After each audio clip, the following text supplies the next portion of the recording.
Polisi menetapkan 33 orang sebagai tersangka pembakaran dan perusakan gedung Gerahadi Polsek Tegal Sari dan pos polisi di Surabaya hingga Sidoarjo, Jawa Timur pada Jumat 29 Agustus hingga Sabtu 30 Agustus 2025 malam.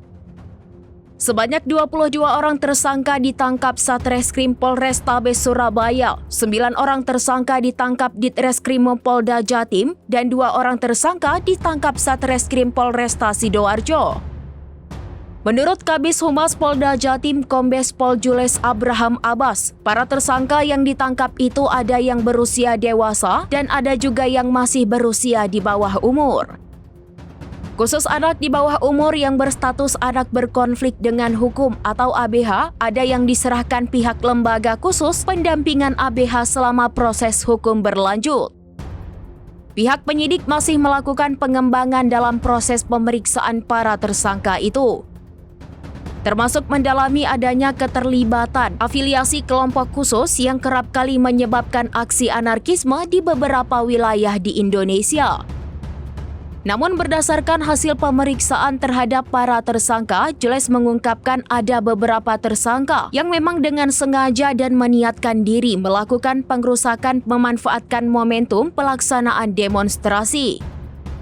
Bahkan ada juga yang sekedar ikut-ikutan melakukan tindakan tersebut karena diajak turut serta oleh teman atau lingkungan tempatnya berada.